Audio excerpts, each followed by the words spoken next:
Good evening and welcome to the South Dade Democratic Black Caucus Ron Brown Chapter's Candidates Forum Series.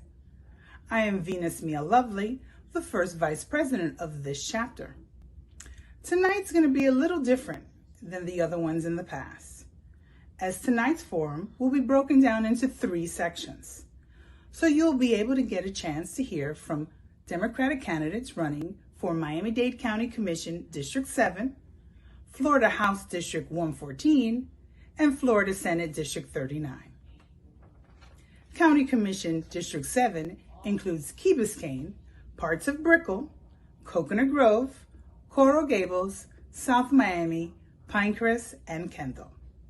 Florida House District 114 includes the city of West Miami, city of South Miami, village of Pinecrest, and parts of Palmetto Bay and the town of Cutler Bay. Senate District 39 consists of a small part of West Miami, Sweetwater, Westchester, along with the areas of Naranja, Goulds, Redland, and the Florida Keys, Monroe County. It is my honor to introduce our moderator for tonight, Mario J. Bailey, Senior Governmental Affairs Advisor with Converge. With over a decade of experience in state and local politics, he has earned his reputation as a thoughtful leader and an aggressive advocate with a relentless work ethic. Prior to joining Converge, Mario worked for 8 years as a senior legislative consultant in one of Florida's most prominent law firms. He also served as a legislative aide to former state representative Dwight Bullard. Mario began his political career right here in South Florida as a field coordinator with former U.S. Congressman Joe Garcia. Help me welcome Mario J. Bailey.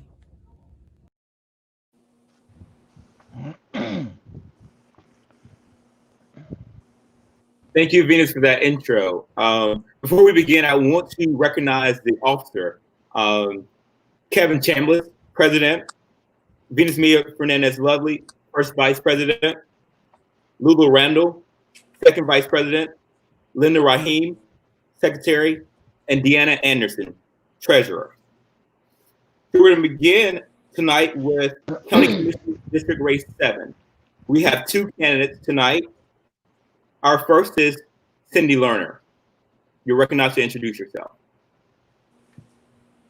Thank you so much. Special appreciation to the South Dade Democratic Black Caucus for hosting this event this evening and giving us an opportunity to share our experience and our vision for going forward. My background is as an attorney. I worked at the Guardian Ad Litem program for 16 years. That inspired me to get political, ran for the Florida legislature, served a term. Later on was urged by my community to run for mayor of Pinecrest, which I did. And during the 8 years as mayor, I had an opportunity to reach out and engage the constituents in the village of Pinecrest to get civically involved and help drive the village forward, which they did. We did a tremendous number of new initiatives. We started a Pinecrest People Mover, which is a circulator to take students back and forth to school. We created a climate action plan and solved a lot of the flooding issues in Pinecrest. And we opened up our Pinecrest Gardens Banyan Bowl into a cultural arts venue that is a jewel for all of South Dade. And I look forward to being able to do much of the same if elected as County Commissioner for District 7. And thank you. Our next candidate is Michael Rosenberg. Hi, my name is Michael Rosenberg. I moved to Miami over 40 years ago from a small town in Kentucky, and I've kept those small town values with me all this time. The big city did not take that away. I have, my wife has been retired for a few years. She was a music teacher, for 35 years, and I have a daughter that lives in New Jersey and one in Cooper City. And I have been a very active community activist for the last 12 years, and I've accomplished a lot considering I'm just a regular person that needs the help of the commissioners to further the causes that I'm working on. So um, that's become the problem. I can't get the commissioners to move fast enough, quickly enough, or to pay attention to so many issues that would help our community. So I've decided that the next step for me at this time in my life is to try to be on that commission. And then I can move things forward at a much quicker and faster and active pace. And that's what I hope will happen. Thank you. Tonight, you guys will be presented with questions. The question that came from the membership. And so no one has had the opportunity to see the question previously. You will each have 1 minute to answer the questions. If you notice when you're giving your intro, at the bottom right corner, there is a timer. When the timer hits 1 minute, you will be allowed to finish your sentence.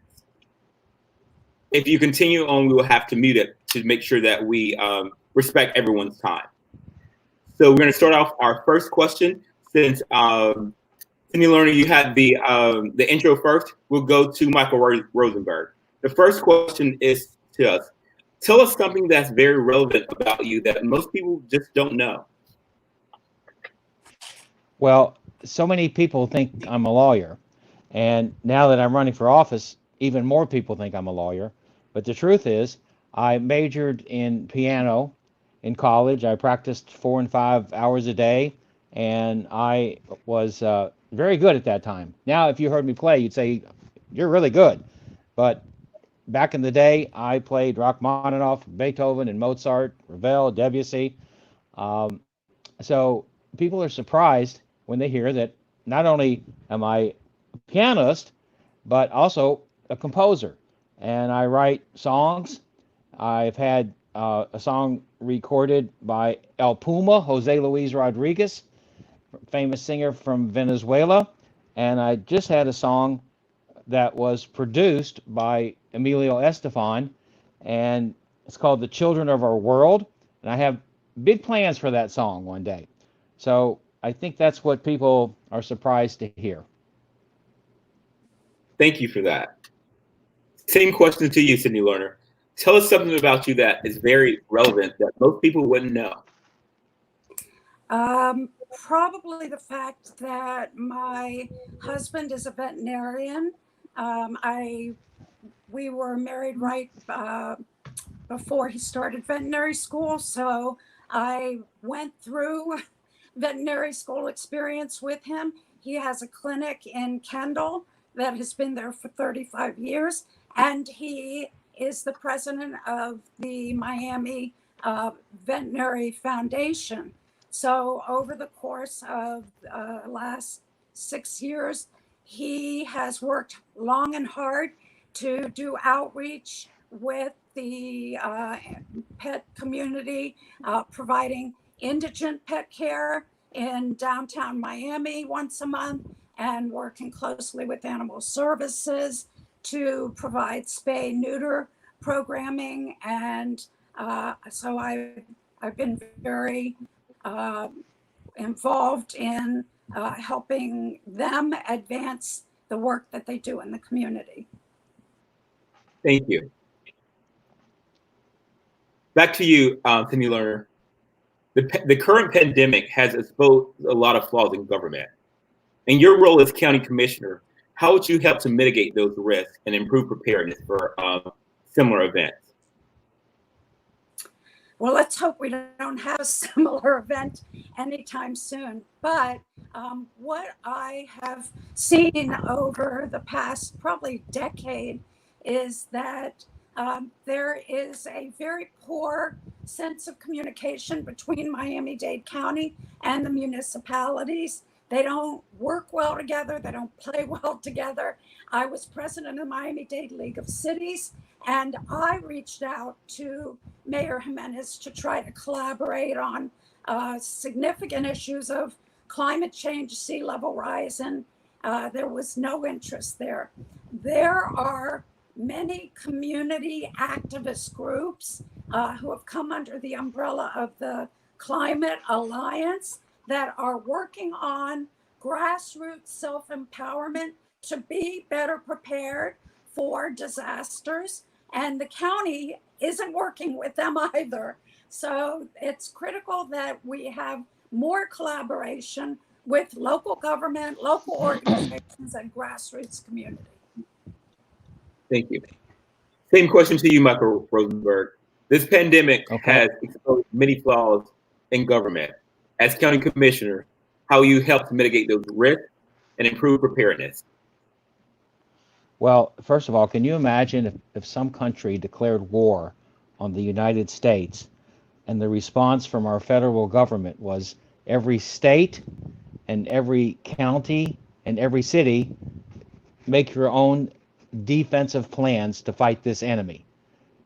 And you bring your own armies and there's no master control center. Well, that's 100% what's wrong. Washington needs to lead this war as well and needs to give the guidance and the rules that they want us all to follow. Right now we have 50 states with 50 sets of rules. We have thousands of cities with thousands of sets of rules. Some of them are the same.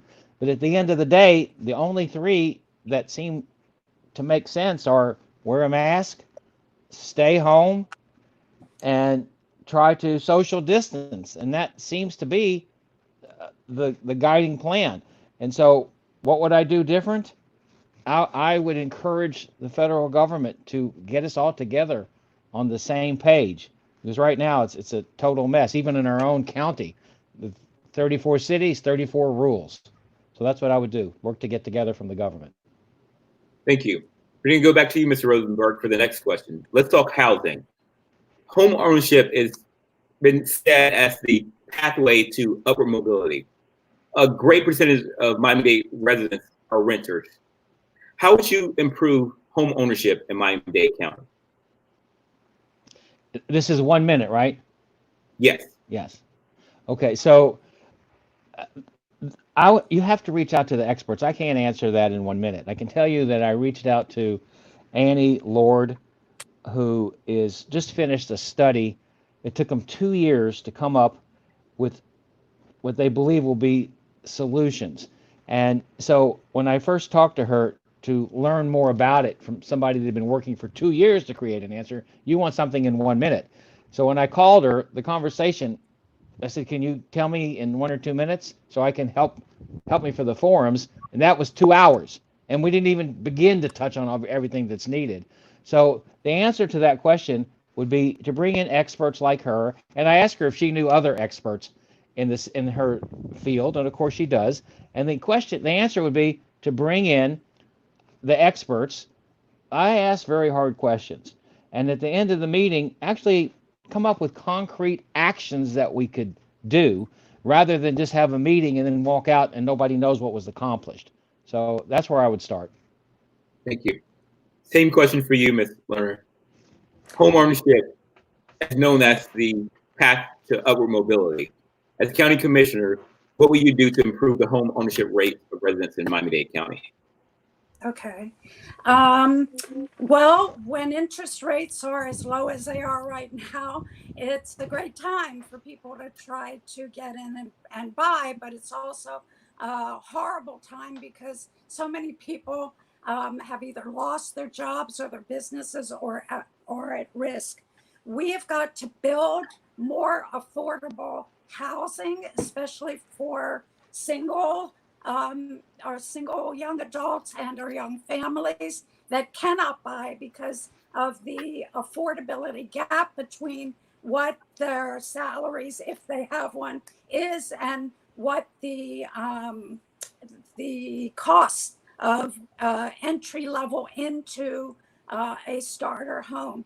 But so it's top down by building more affordable homes, but then it's bottom up by making sure that we raise the living wage and we provide the kinds of meaningful entry-level jobs with more industry coming in that what we have now. So those are the top down, bottom up ways that I would address it. Thank you. We're going to go back to you for our next question,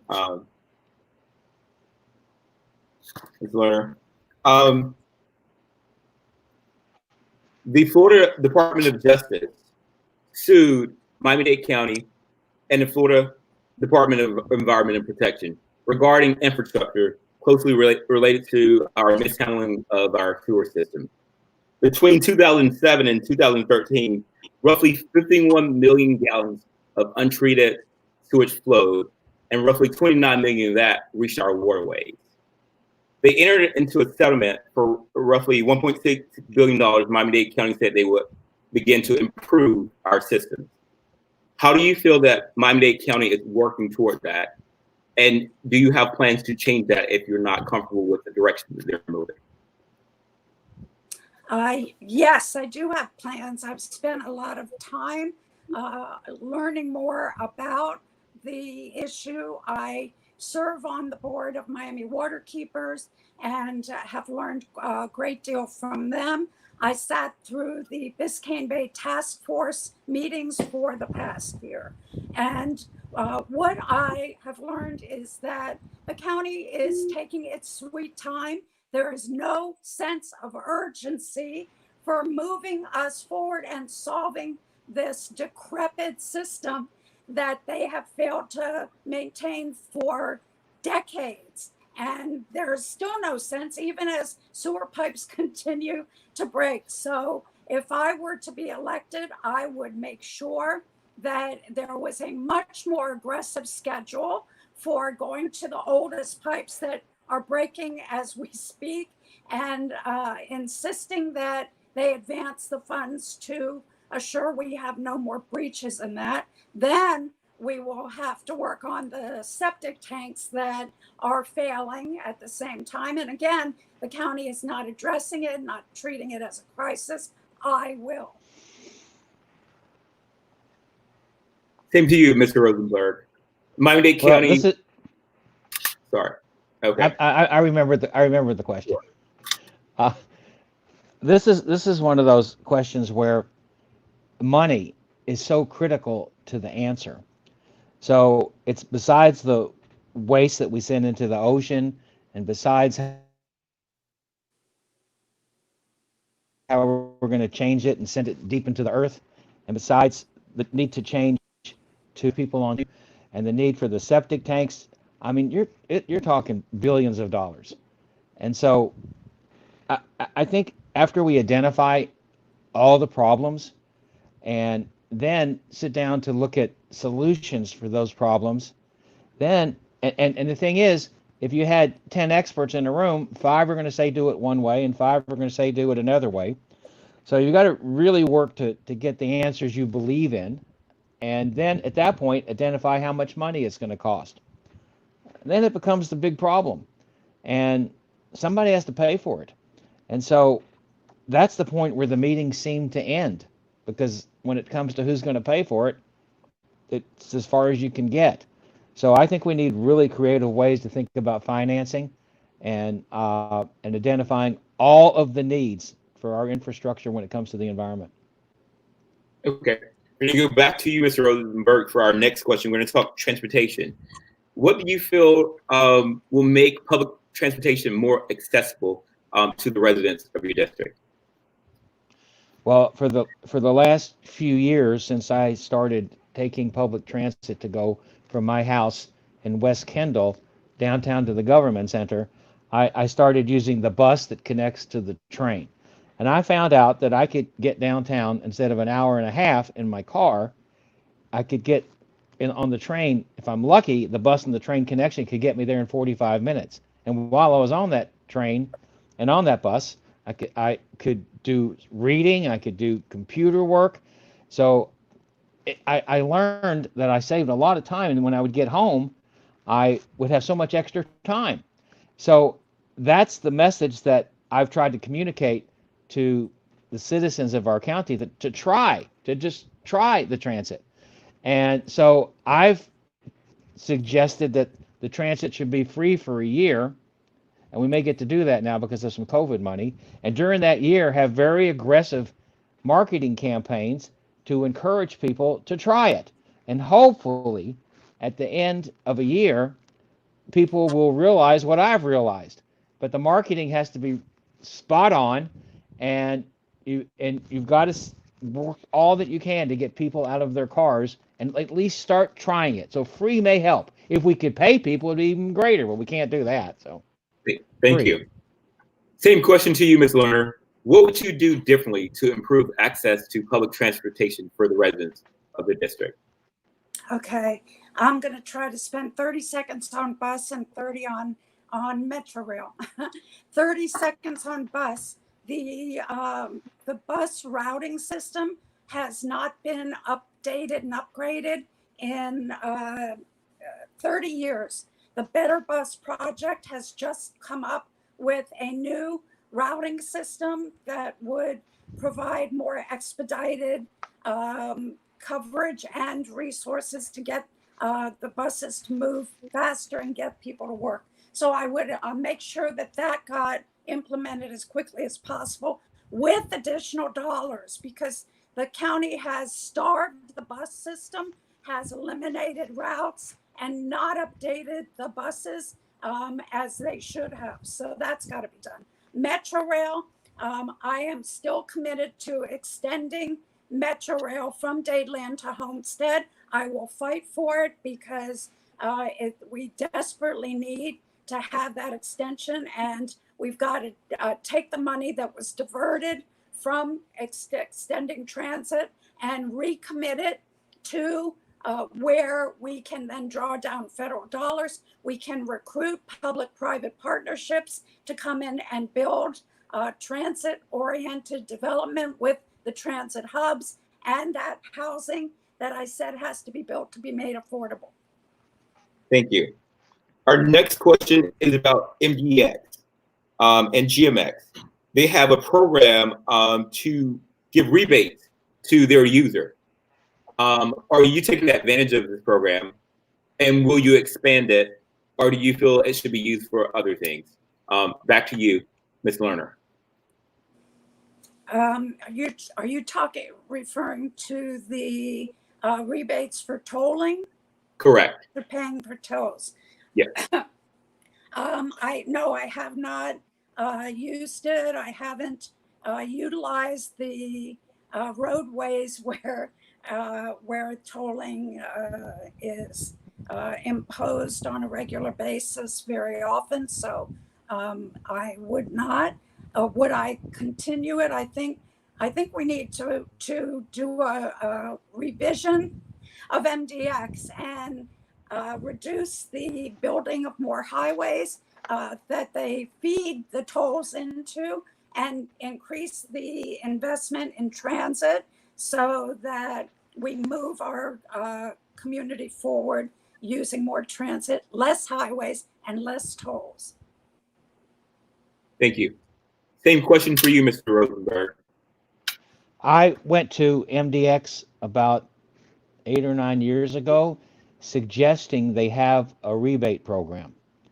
And I kept hammering them to do that for several years. So I'm not going to take 100% credit for it, but I certainly was there in the beginning of that program. But now I think there's something better that could be done.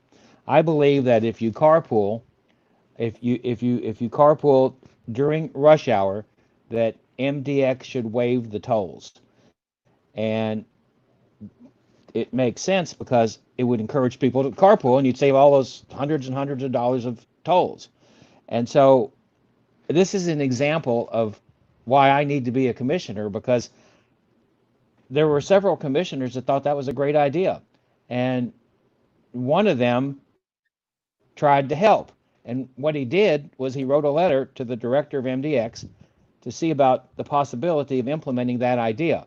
But he didn't get a response. And then I kept asking that commissioner, hey, you said it was a great idea. Keep pushing for it. Keep pushing for it. But they don't know how to push. So as a commissioner, I'd be sitting in the director's office getting the proper answer, and I'd be able to do it as a commissioner, and that's what I would fight for. Free tolls if you carpool. That's just one example. Thank you. We go back to you. The next question, we go to economy.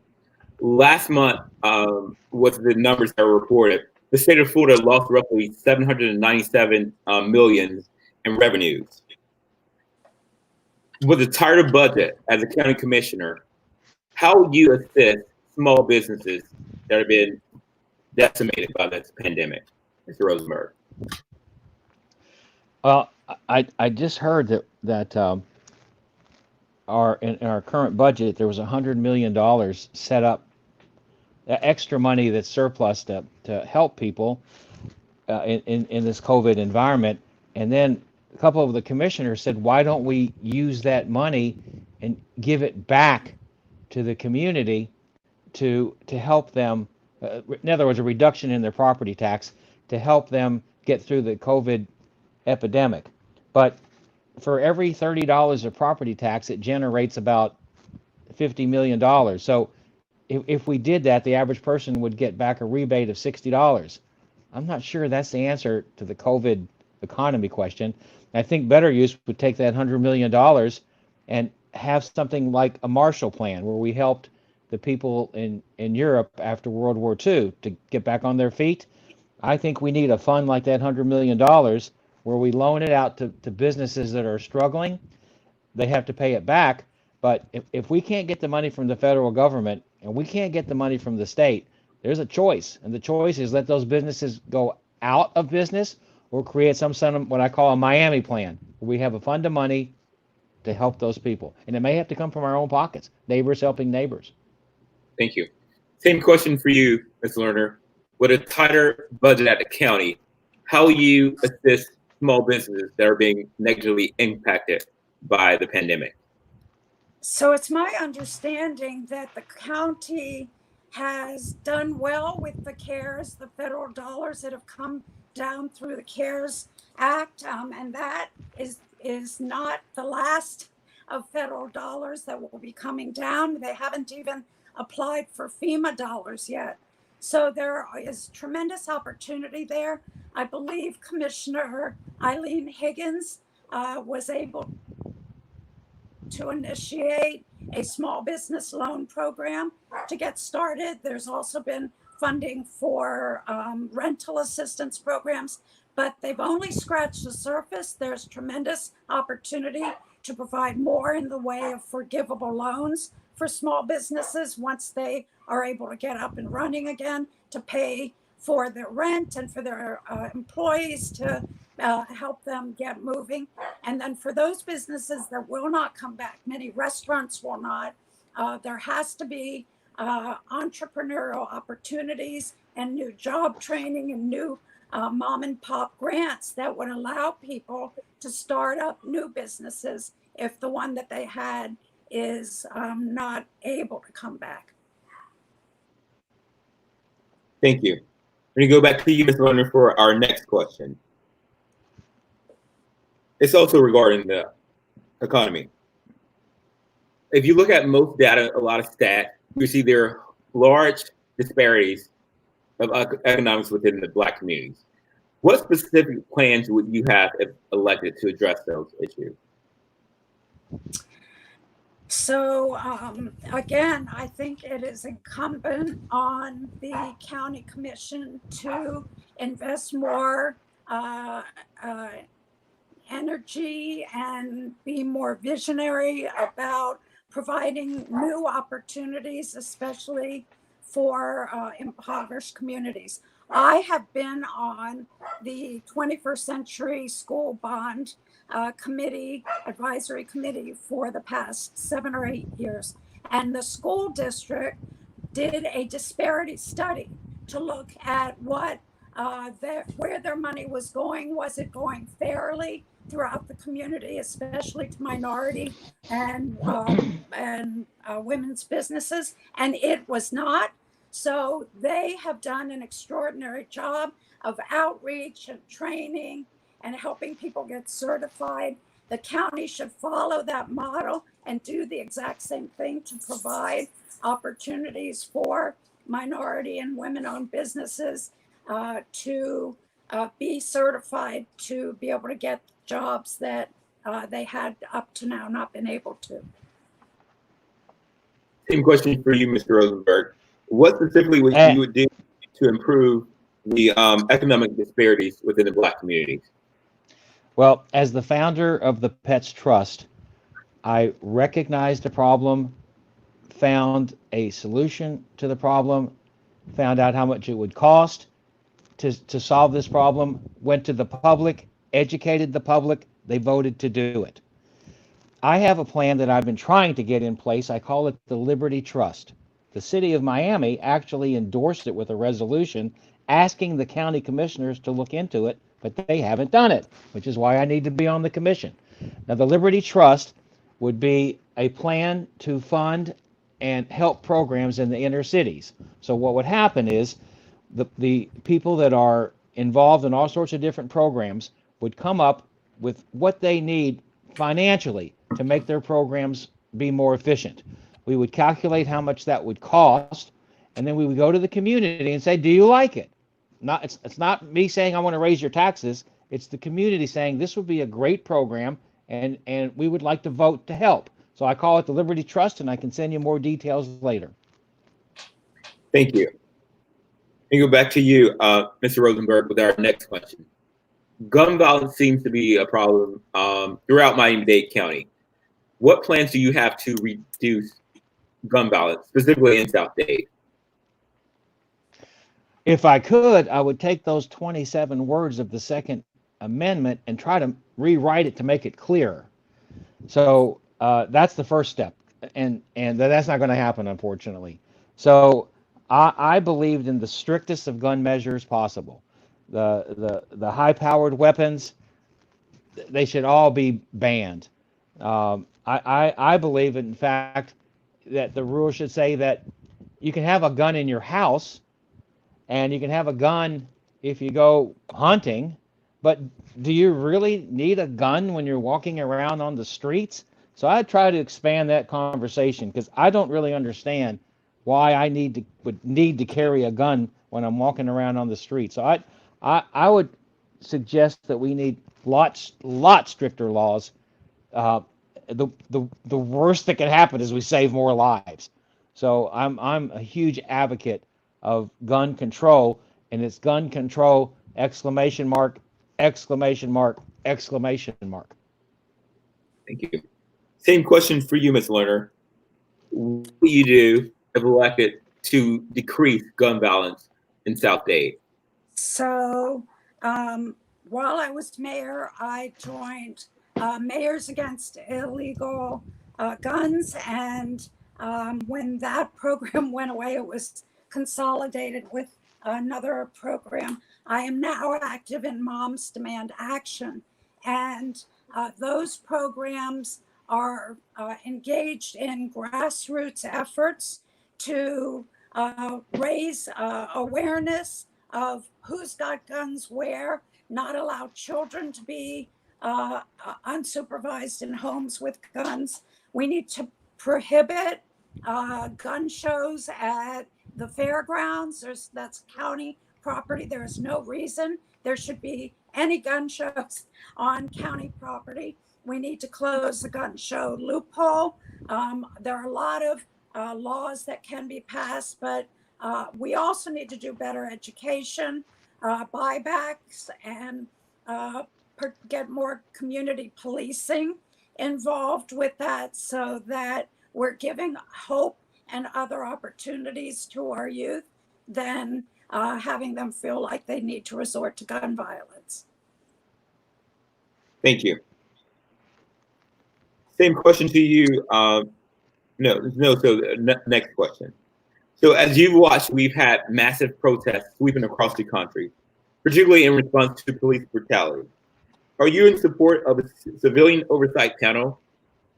Yes or no, and why or why not? Me first? Okay. Yes. Yes, I am in favor of a civilian investigative panel. We used to have one in Miami-Dade County. It was done away with, and for years A grassroots group of many, coalition of many organizations have tried to bring it back to the county. And now twice Mayor Jimenez has vetoed and stopped the effort. It should have subpoena power, and it has to provide an opportunity for transparency for the community to know if there are bad policies, bad training, bad oversight within the police department. The community has to have better trust, and the only way to do that is with a civilian investigative panel. Thank you. Same question for you, Mr. Rosenberg. Are you Yes. supportive? Okay, go ahead. Sorry. Yes, I would support it, but under certain conditions. I believe that oversight board, to be fair, needs to have half the board civilians from appropriate positions and also police type people from appropriate positions. And what I mean by appropriate positions, there should be somebody from the director's office of the police. There should be somebody from the union, a former officer of the year should be on that board, current officer of the year, a rookie police, someone that teaches the police techniques for when they have issues on the streets, the trainers. So I think it should be perfectly balanced between the groups, 8 and 8 or 6 and 6, whatever it is. And then when they have an issue, they don't accuse and talk over each other, they talk to each other. So I believe that when you have people that have opposing views or even together views, but sometimes not exactly the same, it's better to be all together and talk it out, and then you see what the other side is thinking, and you learn a lot. For me, that's how I would do it. Thank you. Same question to you. No. So this is our last question for the evening. We're going to go back to Mr. Rosenberg. Do you support body cameras and also for all officers?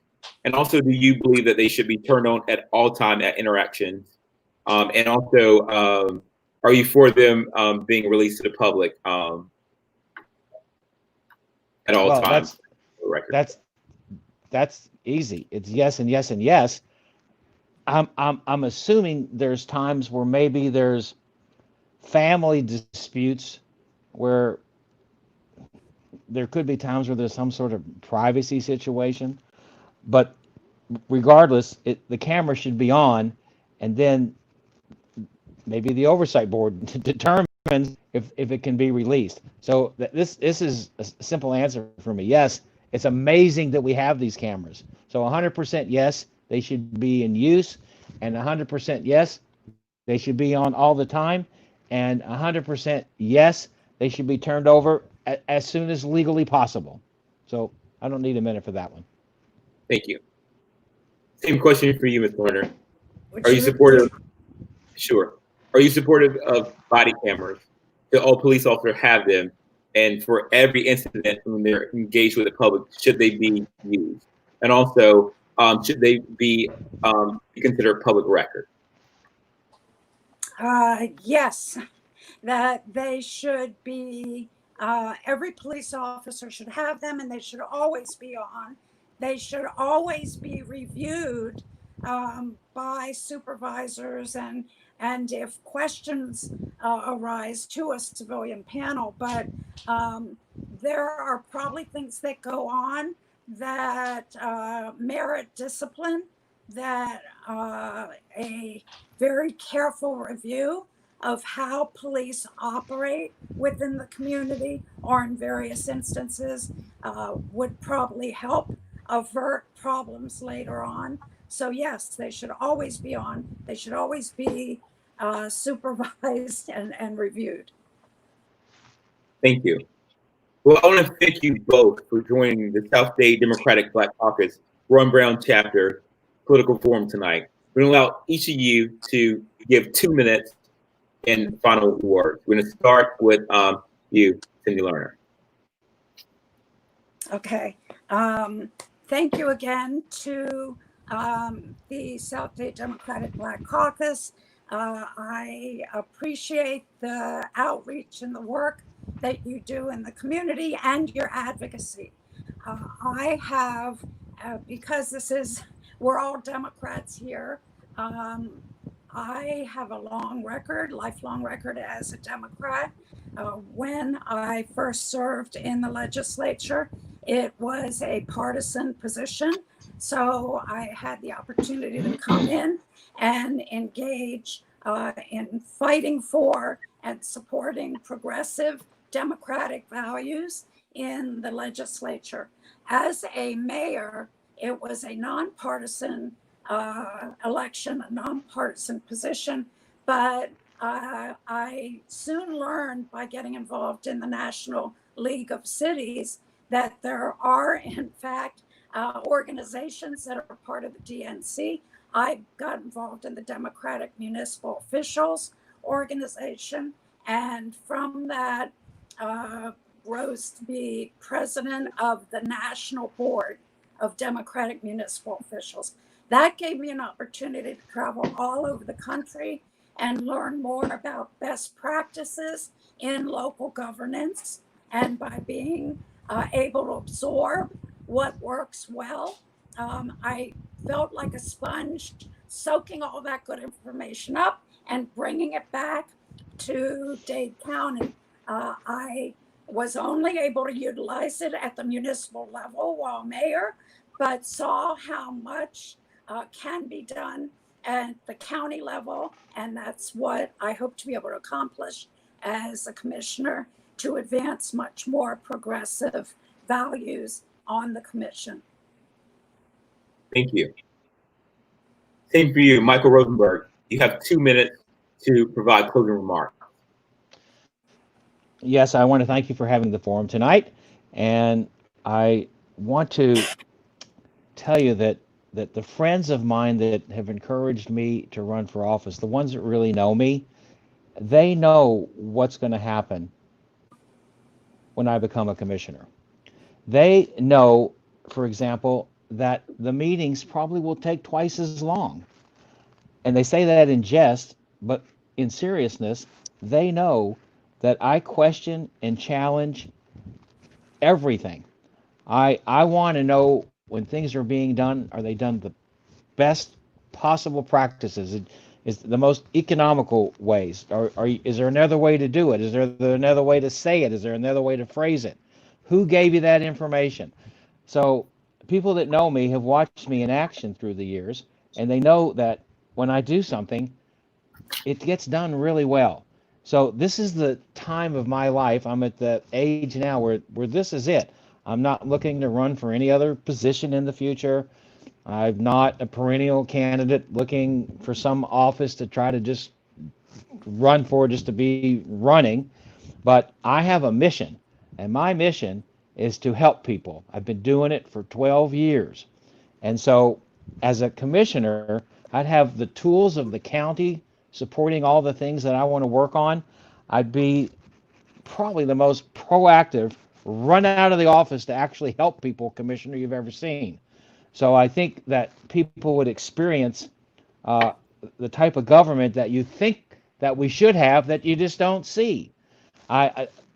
Lobbyists and developers, and there's no favors from me. If you want something, you have to be smart and have facts to get me on your side. So I think that you will see, I know you will see government as you've never seen it if I'm on that commission. And thank you again for this.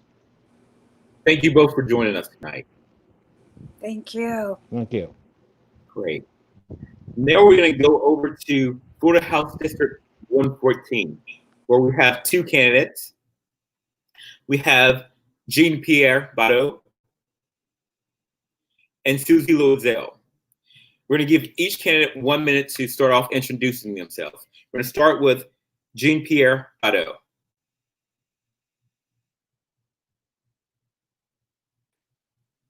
There we go. Can you hear me?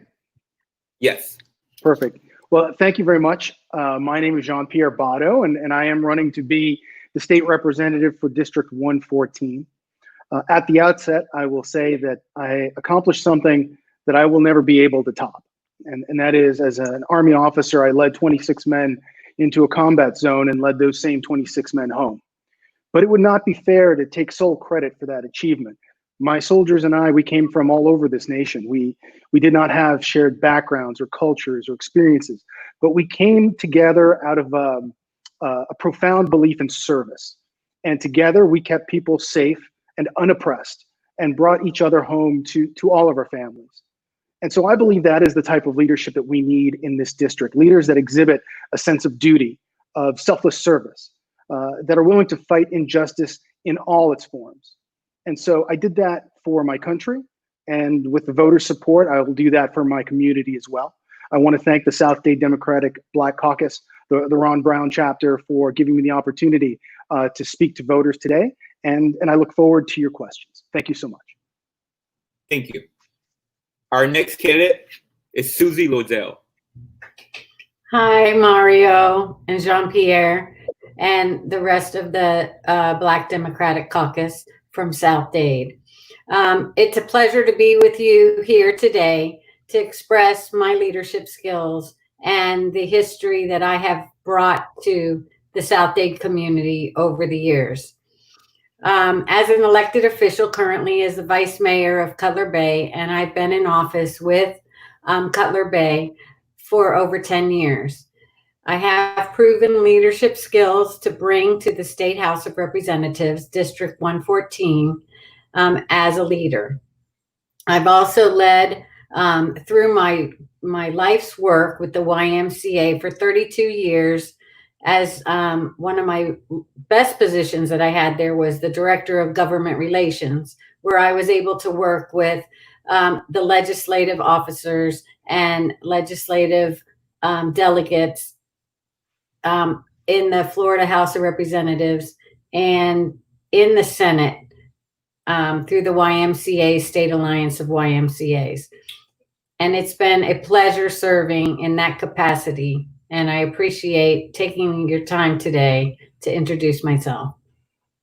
Great. Well, thank you both for being here tonight. The questions that I have for you were compiled by the membership, and no one had seen them previously. So we're going to start off with Mr. Bado. Tell us something that's very relevant about you that most people don't know. Well, I think that I think I've had 3 careers now. My first career was in the military. My second career was in the financial services, and then the third career was in the legal profession. My mother instilled in me from a very early age the desire and ability to improve myself through education, and so when people meet me, they tend to they don't know the background. They don't know that I worked my way through law school while I was working full time. They don't know that when I graduated from University of Miami, I was the first individual brought on by Citigroup directly into their management associate program from the University of Miami School of Business. And they don't know that I was the captain of the fencing team at the United States Military Academy. Thank you. Same question for you, Vice Mayor Lozelle. Tell us something that's very relevant about you that most people don't know. Well, most people don't know that I've raised 2 multiracial children. They were they are my nephews, and it was a challenge getting young boys. I raised one of my nephews from 7 to 16. I raised another nephew from the 8th grade, and he's still with me, and he's 24, and he just got accepted to FIU to be a registered dietitian. So sharing a household with 2 young boys throughout my life without having any children of my own was a tremendous experience. And it gave me a vision of what they went through as multiracial children and the struggles that they faced, and making sure that I'm there for them no matter what, and that I'm able to challenge them, but yet provide them with opportunities that they did not have at home. Thank you. I'm going to go back to you, Vice Mayor Lozelle, for the first question. It's regarding the Sadowski. In 1992, the William E. Sadowski Act created a dedicated funding source for housing. This session was the first time in a decade that the money was not diverted. Roughly $225 million was going to go specifically for that. But due to the pandemic, it was vetoed. Are you familiar with the SHIP funding, how spent in District 114? And also, what would you do to make sure those fundings are not diverted going forward? Well, affordable housing is very near and dear to my heart, and it's very, it was very disheartening that those funds were changed. And the color system that is being used, it's very hard for people to follow. And then for us to take money away from that pot, and I know COVID has affected many sources, but that is to be able to afford a place to live. Most people are taking 30-40% of their income to pay to live, and that's not fair. Affordable housing is so critical in this community, and for seniors, for families, and we have to ensure that those funds stay where they were meant to be and not diverted by the state. It's just unacceptable, and we must fight for affordable housing. And workforce housing is very critical as well. Many of our residents work in the service industry, and they need places to live that they can afford. Thank you. Thank you. Same question for you, Mr. Badeau. In 1992, legislature created a dedicated funding source for housing. This session was the first time it initially wasn't diverted. It was going to go for its intended use, $225 million, which was vetoed due to the pandemic. Right. Are you familiar with the SHIP funding in District 114? And what will you do to stop the legislature from diverting those funds?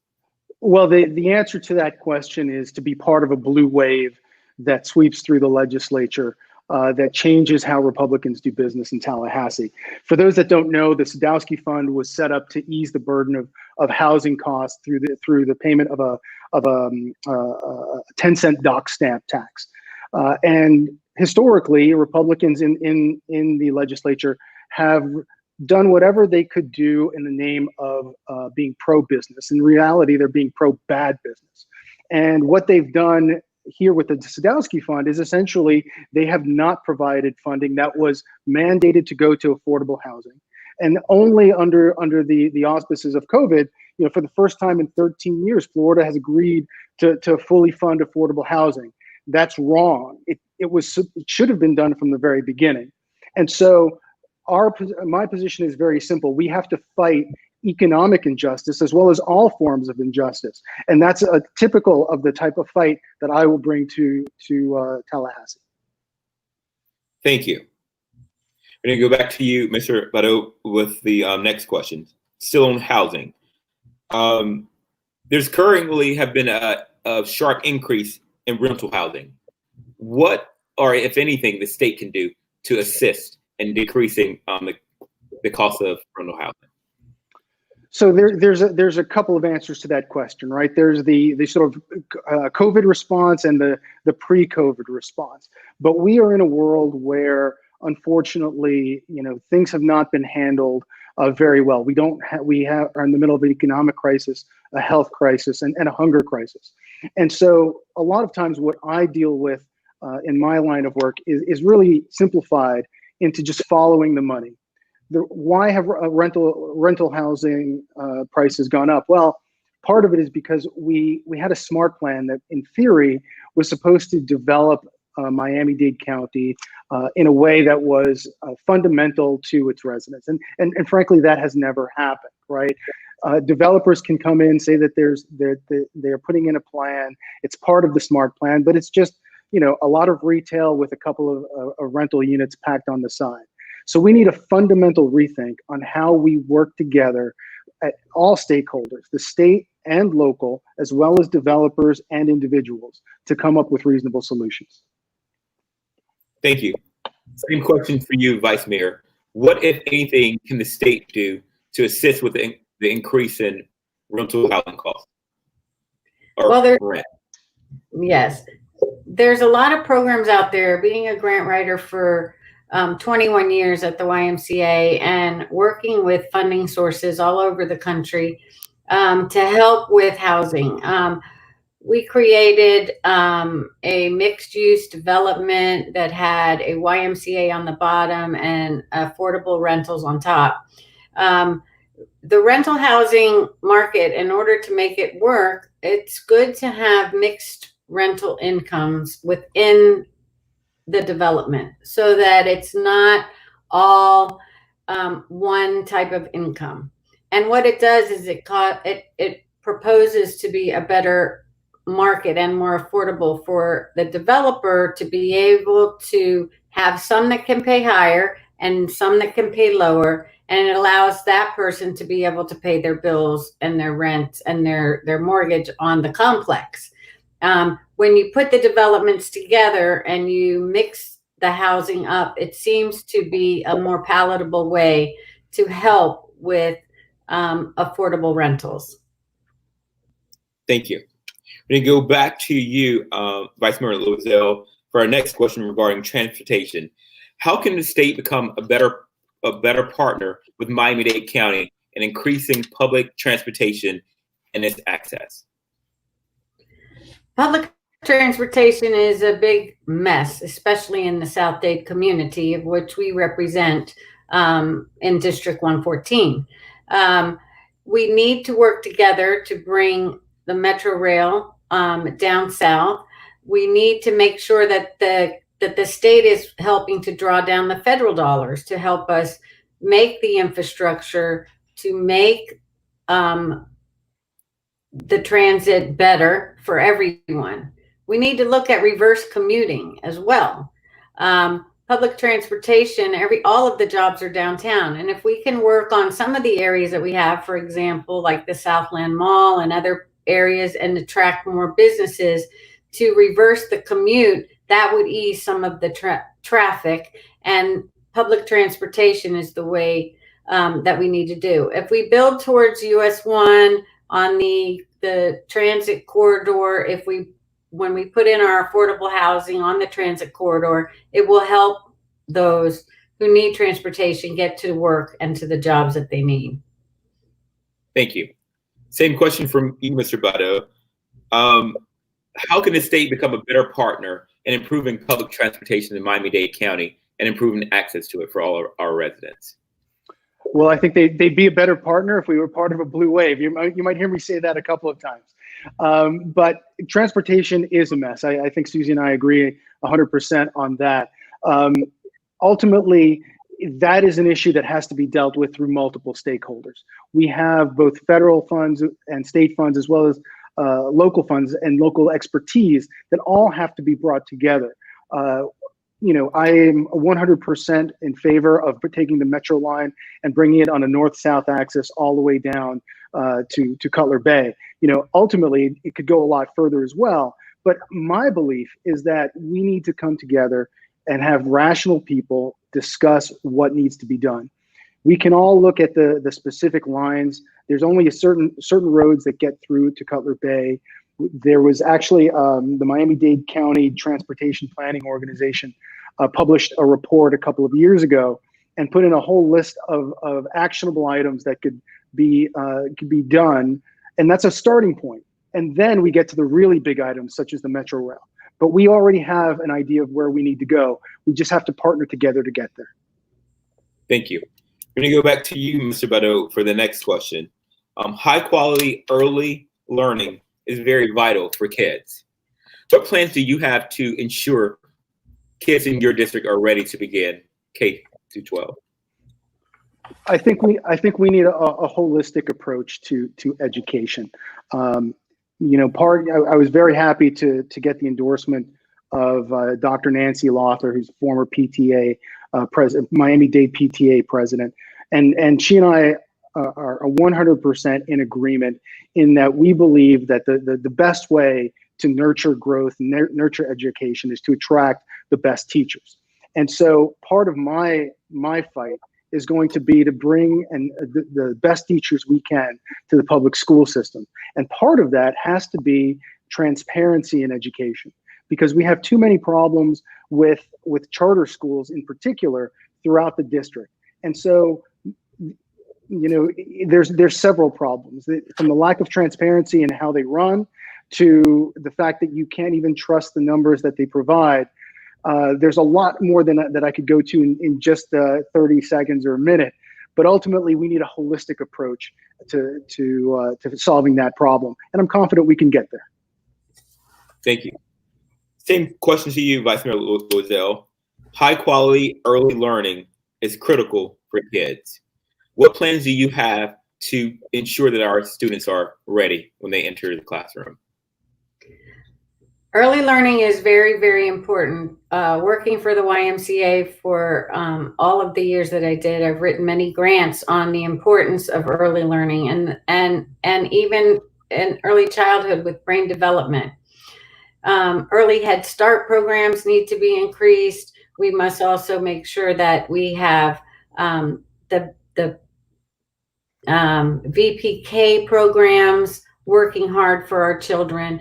If the children cannot learn as in the early stages, they're going to fall behind every year. We need to really focus on summer learning loss, all of the things that happen to children over the summer. We need to increase teachers' salaries, not only the teachers that are new, but the veteran teachers. It's very critical that we make sure that our teachers are paid a living wage, and also that they're all equal, whether they're male or female, that they're being paid the same. Investing in early education is very critical to the future of the children. And I've worked a lot with David Lawrence on this, with the children's movement, and over the years, and it's very, very critical that early education is the utmost important. Thank you.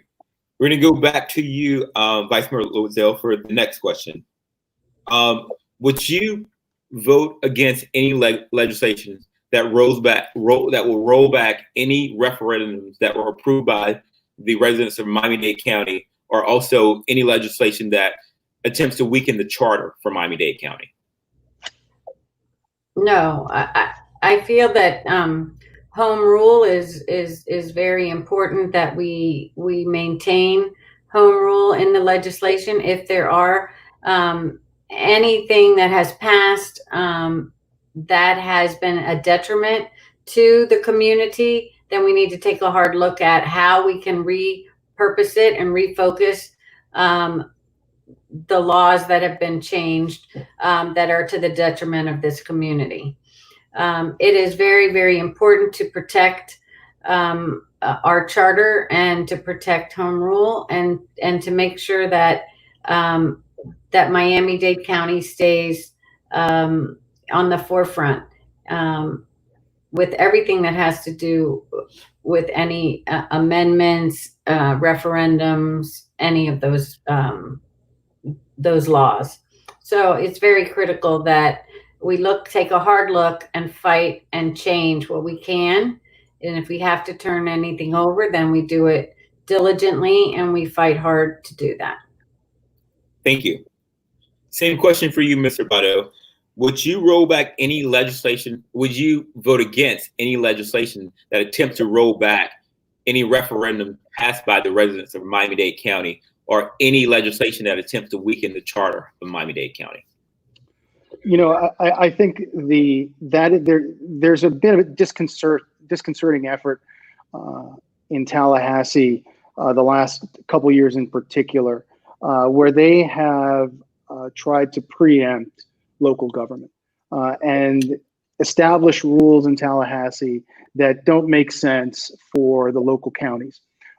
And, you know, that's a very troubling trend.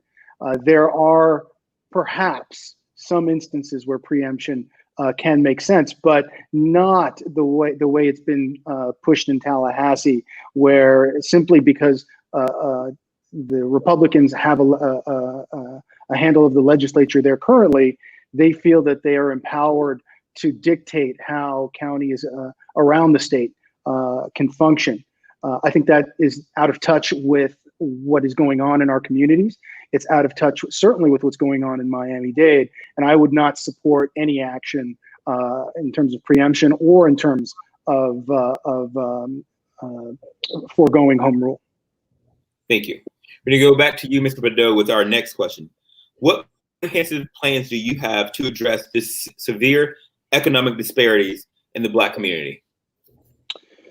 So I only get a minute. You know, I will tell you that a lot of what has happened in this state in the last 10 years really goes back to the failed efforts of then Governor Scott, or excuse me, then candidate for Governor Scott, and his 777 plan. A lot of what we're seeing actually, at the time that he ran for governor back in 2010, Miami-Dade residents, and certainly within the Black community, we had 50% of Miami-Dade qualified as working poor, assets limited and constrained income. And here we are 10 years later, and we are now at 60% that qualify as working poor. We have a long way to go. Ultimately, the easiest thing, the easiest path that we can take is simply to say we're going to reform or repeal everything that was part of that 777 plan. And only then can we get back to where we were 10 years ago. And then we need to focus more and work harder for the people to get them to where we really want them to be. Thank you. Same question for you, Vice Mayor Loiselle. What comprehensive plan do you have to address the severe economic disparities in the Black community? Well, creating jobs and livable wages is one of the forefronts of my my platform. We must make sure that there's economic opportunity for everyone. It's very critical. We must invest in vocational programs geared towards creating a job-ready workforce. We must support our small businesses. Right now, we're not doing very well with that, especially with COVID. We have to invest in livable wages. If people are working for such a low amount of money, I mean, our minimum wage is disgraceful, and we are trying to bring it up, but livable wages are very, very critical. And we must attract new businesses to our community so that we can have more jobs.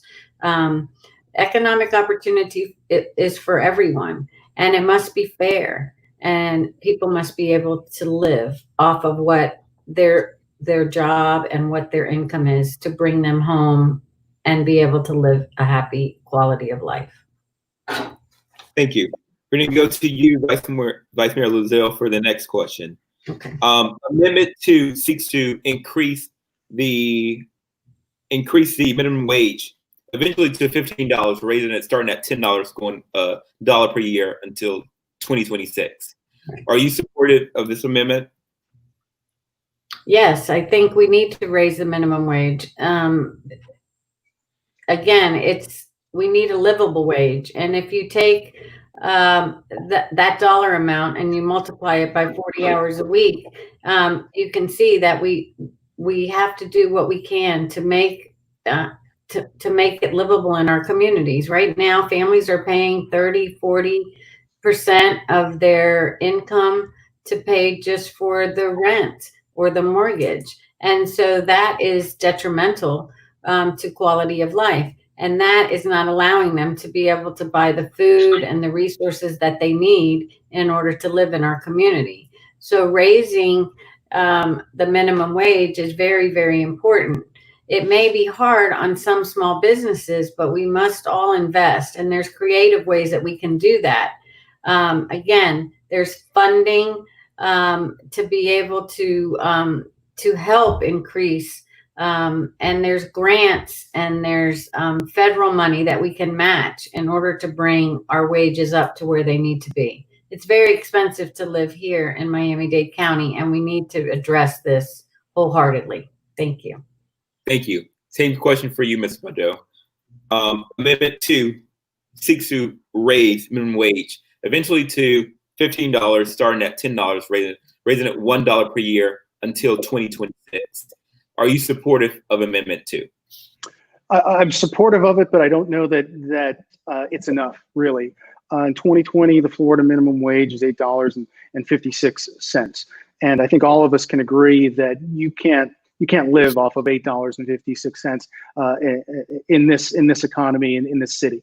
When we talk about a living wage, the important part is to tie it to inflation, right? Because $10 an hour or $15 an hour, that sounds like a lot of money today. But given different economic circumstances, maybe it isn't that much. And so you have to be able to tie it to the current rate of inflation in order for it to be an actual living wage. And so while I am supportive of Amendment 2, I think that it's only the first step. I think that is a form of economic injustice, and it's tied to racial injustice that is part of my platform and part of what I'm trying to fight against and eradicate as a representative of District 114. Thank you. We're going to go back to you, Mr. Beto, with our next question. African Americans and people of color are overrepresented in Florida's prison.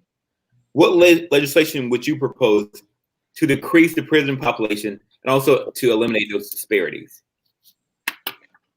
So that's another form of injustice. And so there's many different things that we can do just in terms of criminal justice reform. And that is part of a large discussion because, number one, we have a prison industrial complex that unfortunately puts profit over civil rights. And so a lot of what we do is really geared towards helping prison companies, prison industry, rather than it is to help rehabilitate these individuals that are incarcerated. And so we need a fundamental rethink on how we go about doing criminal justice in our state and, frankly, in our country. In terms of what we can do locally or at the state level, well, the first thing we need to do is bring transparency to Tallahassee, because so much of what's going on is fundamentally a problem of we don't know where the money is going or who it's going to. And if we can rid ourselves of the waste and abuse that's there, this is one of the problems that we can not only resolve, but resolve with equality for all. Thank you. Same question to you, Vice Mayor Lizelle. African American and people of color are overrepresented in Florida's prisons. What legislation would you propose to decrease the prison population and to eliminate the disparities? Well, first of all, a study just was released on the racial disparities with FIU on the number of children that are incarcerated for life. And it's not even, they did not do anything that was a murder or anything of that nature. And the issues that they had, and they're 13 years old and they're in prison for life. There has to be some kind of reform and for our children. The inequalities and of who is put in prison, the number of African Americans that are in prison versus the Hispanic and white population is extremely high based on the population as it represents in the communities. So we really need to look at why are they being incarcerated? What is the offense that's being done? And how can we change the sentencing if there is a need to change that sentencing and that they do rehabilitation for sure. Thank you. I'm going to go back to you, Vice Mayor Lizelle, for the next question. Would you support or propose any legislation that would change the police and correctional officers' Bill of Rights? The police and correctional officers' Bill of Rights. I think that we need to make sure that we have the full use of body cameras at all times, so that we can make sure that the police are working justly with the people that they are arresting. I think it's very critical that their rights are protected, but so are the rights of the individuals that are being arrested. The Bill of Rights is basically a way that they can say, this is our right to do what we need to do to protect ourselves and to make sure that we're taking care of the people in our custody. But they also need to make sure that they follow proper procedures and that they also protect the citizens. And they also need to be able to if they see something, they need to be able to say something in an effort to make sure that there's no more injustices to the people that they're arresting. Thank you. Same question for you, Mr. Badeau. Would you support or propose any legislation that would change the police and correctional officers' Bill of Rights? That's a very interesting question, because one of the tenets of the Policeman's Bill of Rights is that police have the ability to bring civil suits against any individual or organization that damages them during the course of their duties. And that's really interesting because of the discussion we're having as a country regarding qualified immunity. You know, qualified immunity was something that was started because 3 Black clergymen in Mississippi in 1961 walked into a bakery, if I recall, and were unlawfully arrested. 1967, that case gets to the Supreme Court, and all of a sudden, the justices decide that qualified immunity exists. The reason I bring that up is because no legislator, certainly no legislator in the state of Florida, has ever debated whether or not qualified immunity should be a thing in the first place. We've never had that public discussion. And so now is the time to bring leaders of the police, to bring leaders of the community, to bring politicians, bring us all together and have that discussion and discuss what makes sense for our society today. Thank you. We're going to go back to you, Mr. Badeau, for our next question. Would you support or propose any legislation that would decriminalize marijuana? So, to be honest with you, I think it's a great source of tax revenue. I think that as a country, that is something that we're taking our steps with. I've seen a lot of discussion about starting with the medical marijuana and moving forward. But I think if the state is able to move forward with transparency and understand, what the issues truly are, then I think that there's certainly a pathway to doing so. In the 80s, we were taught that it was a gateway drug, and here we are, 40 years later, pretty much, and we know that marijuana is not what we were told it was so many decades ago.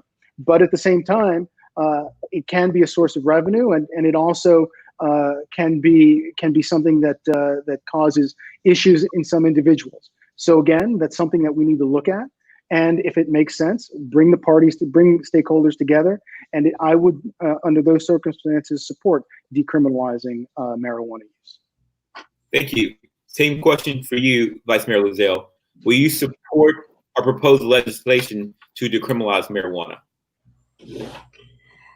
This has been an issue that has come up many times, and with the use of medicinal marijuana, I think we need to get through all of the caveats, the roadblocks, everything that has to do with the medicinal marijuana, find out how it's working, what we can do to make it work better. And then as the state feels necessary, I would definitely support decriminalizing marijuana. I think that many of our children are being arrested for small amounts that is not necessary. We need to do more research and make sure that what we're offering and what we're planning, that we can support it financially, because with decriminalizing it also comes some other issues that we have to be prepared for. We need to make sure that it's safe for everyone and that we have the infrastructure in place to be able to handle it. Thank you. Thank you. We're going to go back to you, Vice Mayor Loiselle, for our final question. In light of the protests that you're seeing sweeping across the country regarding police brutality, what legislation or what guidelines should be implemented at the state level to decrease police brutality? Well, again, I had already mentioned about body cameras. I think it's very important that they are on all the time. to protect the police and also to protect the person being arrested. I think if you're doing your job and you're doing it right, then there wouldn't be an issue with a body camera. I think that we must have full transparency. It must be able to be reviewed by a review board. That there needs to be equal rights for everyone, and we should be able to treat people humanly. If they're laying down on the ground and they're not moving and they're handcuffed, why would we force them and attack them when they're already down and out?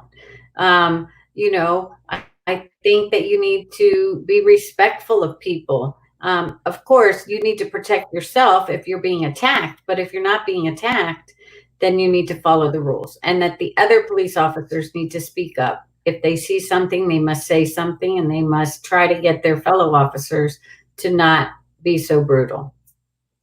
Thank you. Same question for you, Mr. Bedeau. Mr. Bedeau, in recent years, you've seen the protests sweep across the country regarding police brutality. What legislation or what guidelines do you believe should be implemented to reduce police brutality in Florida?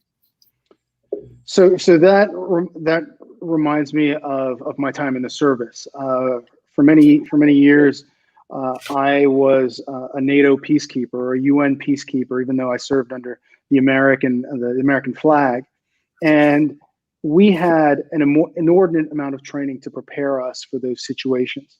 And so I can remember being at the checkpoint takedowns. I can remember being at the checkpoints and going through vehicles and having to frisk individuals. I've done that. And I know that it is an incredibly difficult job, and that it can change in character from one second to the next. And so in order to do what's right by the police as well as by society, we need to bring everybody together. We need better training. We need to fund sources that make sense. We need to bring people together, because there's too many issues involved to be able to solve in 30 seconds or a minute. But ultimately, we need civilian oversight. We do need body cameras, and all of that is just the beginning. Great. And again, I want to thank both of you tonight for participating in the South Dade Black Caucus Democratic Forum. We're going to give each of you 2 minutes to provide closing remarks. We're going to start off with Mr. Bedeau. Well, thank you. I wanted to take the opportunity to say thank you to the South Dade Democratic Black Caucus for allowing us this opportunity. I'd like to thank Susie for joining as well. And I think that the district is an important litmus test for Florida in general. When we look at the demographics of the district, we know that it's 1/3 Democrat, 1/3 Republican, and it's 1/3 independent. And so we need to ensure, to do all the things that we want to do, that we bring in a Democrat that can represent all those people. And more importantly, you have to be able to talk to those people. 59.3%, according to a study by the University of South Florida, 59.3% of the households in this district speak Spanish, or at least have one individual in that household who speaks Spanish. And I am the only candidate, soy el único que puede hablar con la gente de este distrito, con toda la gente. Y por eso yo puedo representar a la gente, representar al pueblo, porque puedo comunicar con ellos. As much as Susie and I may agree on many things, I think that you have to be able to communicate with the people to represent them. And if you can't do that at the most fundamental level, then I think that you have to admit that you're not the best candidate to represent the people of this district. And so despite the fact that we may agree on 9 out of 10 things, on that one thing, there's a major difference. And for that reason, among others, I believe I'm the best representative for the people of this district. And I believe that I am the one that will be able to fight for the economic, the climate, the racial injustice in all its forms, to make sure that we have a better community, a safer community, And I thank you so much for giving the opportunity to discuss that tonight. Take care and God bless. Thank you. Vice Mayor Luzelle, you have 2 minutes to provide closing remarks. Well, thank you, Mario, and thank you to the South Dade Democratic Black Caucus, and to you too, John Pierre, for my first time meeting you online. But I wanted to share with you that I feel that I am the best candidate to represent the Florida House District 114. I have proven leadership. I've been in office for over 10 years in this community. Through as a councilwoman and a vice mayor. I have led through the Florida State Alliance of YMCAs many legislative opportunities for all the Ys in the state of Florida by being on that public policy committee for 21 years. It's been very, very instrumental in my work with the legislative, both the House and the House and the Senate side, as well as bipartisan, being able to work with both sides of the House and the Senate and the Democrats and the Republicans.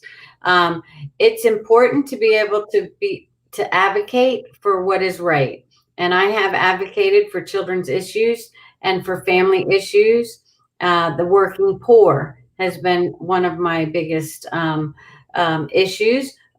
Working with the Department of Children and Families, working with the Early Learning Coalition, and making sure that our families have what they need to have childcare, to be able to work in the community, so that if they have affordable childcare, then they can work. If they don't and they have to stay home, it's not good for anyone. So working on this different legislation has really prepared me to work in the community and for the district. Cutler Bay is heavily Hispanic, and I have not had an issue in Cutler Bay or in other parts of the community working for the YMCA for 32 years. So thank you, and I appreciate it, and I am your best candidate to represent you in the Florida House of Representatives. Thank you. Well, thank you both, and you enjoy your evening. Great. Thank you so much. Take care. Bye. Perfect. Now we will have the candidates for Florida Senate District 39. First, we're going to allow each candidate 1 minute to introduce yourself. We're going to start off with Javier Fernandez. Hi, good evening. Thank you for, Mario, thank you for serving as moderator, and to the caucus, thank you for hosting us tonight. My name is Javier Fernandez. I'm the proud representative of District 114 of the Florida House and a candidate for the Florida Senate in District 39. I'm a Miami native, raised in District 39. Proud father to 2 children, proud husband to my wife, Anna Maria, for 15 years. I'm a professional with a deep background in many different areas, working in the public, nonprofit, and now the corporate world as a practicing attorney. I'm someone who is a proven candidate who's won tough races in swing districts and who has a proven track record on all the issues Democrats care about, whether it's on education, supporting working families, on expanding healthcare access, protecting our environment, or pushing for common sense gun reform. I'm a candidate whose words have been matched by action and have the experience of advancing measures in the Florida legislature. I look forward to bringing that experience and that voice to Tallahassee in the Florida Senate, and look forward to your questions tonight. Thank you. Our next candidate is Daniel Horton Diaz. Hey everyone, thank you for having me. I appreciate it. The Black Caucus has always been a great group to me. I know I've worked with a lot of you in the past. My name is Daniel Horton Diaz. I'm a Democrat running for the State Senate in District 39, which goes from the FIU area around through Goulds, Naranja, Florida City, Homestead, all the way down to Key West. I've got deep connections to this district. I went to law school in this district. I've worked in this district on behalf of Congresswoman Priscilla Powell as her district chief of staff. And I've worked with the Black Caucus a lot in my time working for Senator Annette Taddeo. But the people of this district mean a lot to me. I've spent a lot of time making sure that I created relationships that I can lean on, relationships that matter. And I am dedicated to this community and making sure that we get the best representative into this seat. I do believe that that's me, and I've been working hard for the past 4 years, and I look forward to showing that in this forum. Thank you. So we have questions that were sent from the membership of the caucus. No one has had an opportunity to view the question, so this will be the first time for everyone to see them. You will have 1 minute to answer each question. At the bottom right of your screen, you will see a timer. When it reaches the 1 minute mark, you're allowed to finish your sentence. If you continue to go, you will be muted.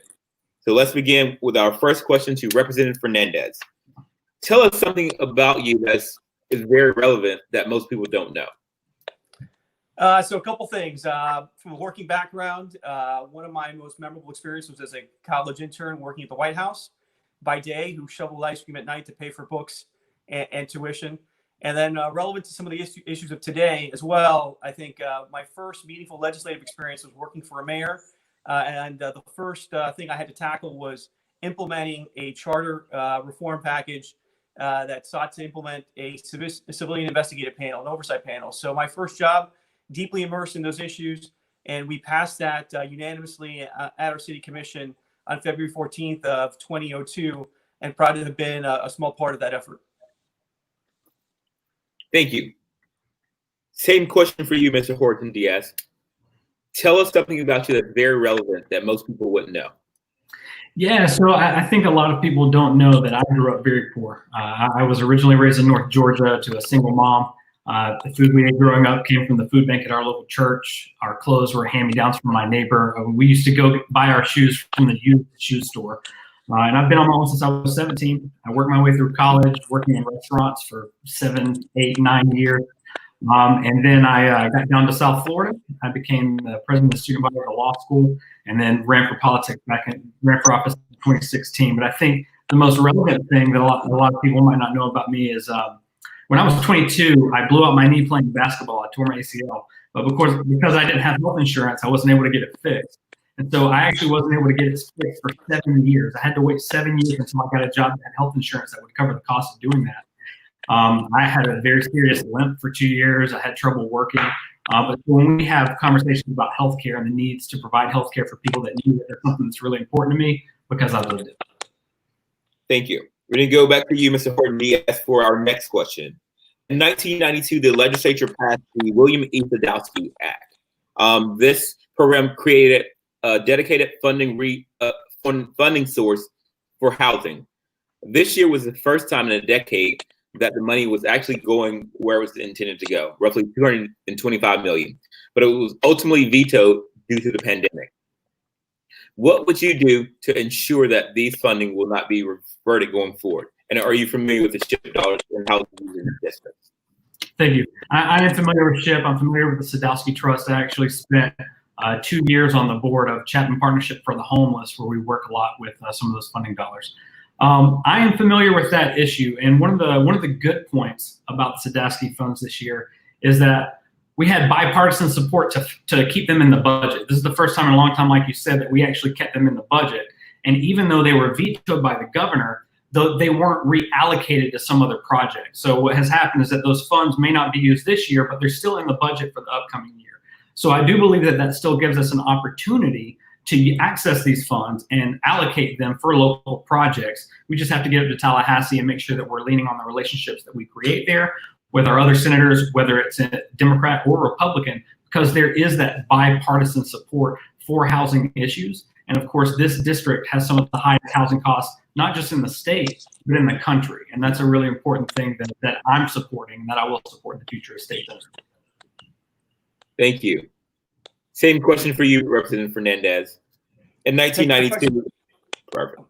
Thanks for the question, Mario. I've spent a lifetime advocating for affordable housing as a solution to not just provide access to affordability, but to actually improve communities, because housing often is the first investment many communities see after many decades of disinvestment. That's certainly true of many parts of Senate District 39, particularly in South Dade, where housing has led the way in transforming communities, be it in Naranja, and where there are potential to do more of that in Homestead and Florida City in particular, and also help support the economy and its continued development in the Florida Keys. And so I've been a longtime advocate. I've authored legislation, filed it in both sessions to basically give local governments more tools to finance housing, because the state's commitment has been lacking for the last 20 years. I've known that firsthand because I've been in the trenches with local community groups fighting to try to get this housing funding secured over the last 20 years.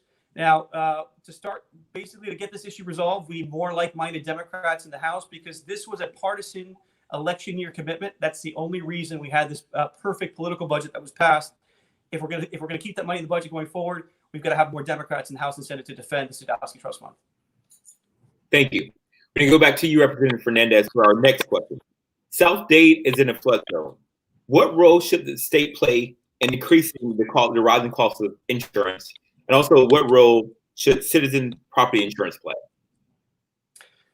So a lot of issues to unpack there in a minute, but I'll start with by noting something that's been a recurring theme of mine. One is markets are about perception, and that includes the insurance market. And if it's seen that government is not part of the solution, not bringing active solutions to intervene to make our communities more resilient, we're going to see our insurance costs rise. And so I think to help our local communities, be it Cutler Bay, be it Homestead, Florida City, be it the Keys, which is at the epicenter of this climate crisis, we need to have a system of statewide funding where the state is borrowing money against future revenues to bring revenues forward while we still have good revenues and they're not impacted by revenue declines associated with climate change, to invest those dollars along with our local communities in projects that will make communities that are susceptible to sea level rise and flooding more resilient.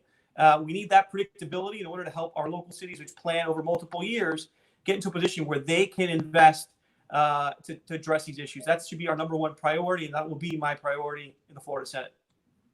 Thank you. Same question for you, Mr. Horton-Diaz. South Dade is in a flood zone. What role should the legislature play to assist with decreasing the cost of insurance? Also, what role should citizen property insurance play?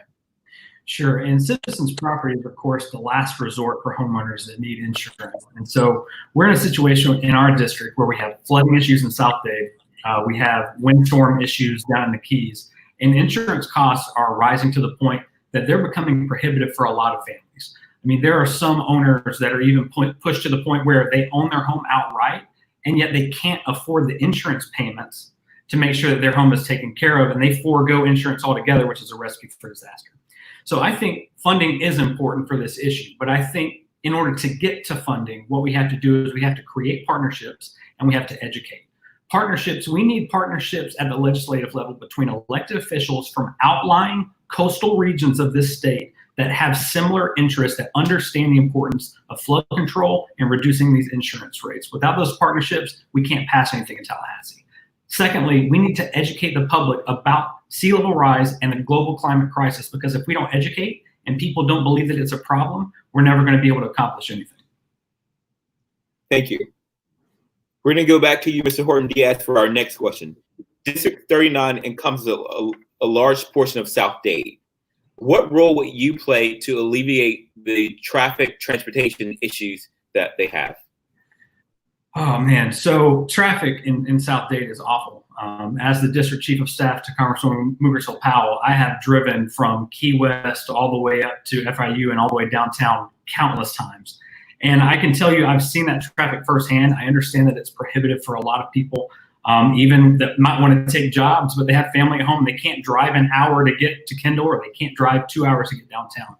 I think a few things that we have to do. One, we have to extend the railway all the way down to Florida City. And I know that a lot of times that's a county issue, but we need the state funding and we need the partnerships between all levels of government, at the local, county, state, and federal, in order to get that funding in the same place and direct it to these projects that we need, because the people of South Dade were promised rail years ago and they deserve to have rail. And I know that I would certainly ride the rail if it was available. Now, I do also think that we have to invest in our transportation system as it currently stands. I believe that the fare-free transit is a great move by the county, and I would like to see the fare-free transit continue. Thank you. Same question to you, Representative Fernandez. District 39 encompasses a large portion of South Dade. What role would you play to assist with transportation issues and congestion?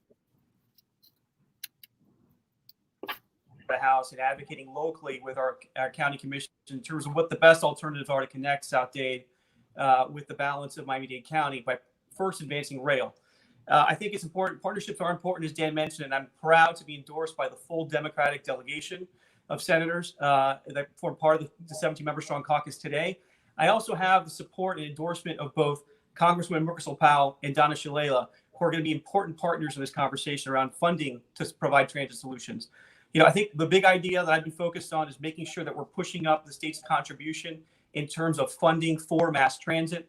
That is only represents 15% of all the gas tax money that's collected by the state every single year is dedicated to that purpose. We need to advance that number well beyond that, at least get to 25%. The lion's share of the benefit will flow to South Miami-Dade County, where we'll now have matching dollars to fund operations that will relieve the stress on our half penny and allow it to do what it was intended to do, which is fund transit expansion in large measure. I think that's the first place where we start. We continue our advocacy around rail. I think fare free is an absolutely great idea, but it's got to also be matched with development policies that allow for the densities that support ridership if we're going to make our system work. Thank you.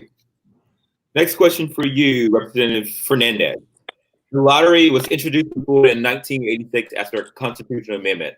There's been a lot of debate back and forth regarding if we're properly using the funding, how we told the voter that we intended to use it.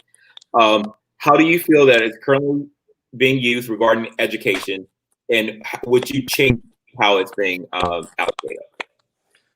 Look, the lottery has been part of the monetary shell game that Tallahassee has been playing for decades with our education funding. And at the bottom line is you've got to match investment in terms of real dollars adjusted for inflation. We have not done that. We are 20% below our funding levels in 2009 when we entered the last recession we were in. What we're looking at is an education apocalypse after COVID in terms of funding cuts, particularly for public schools.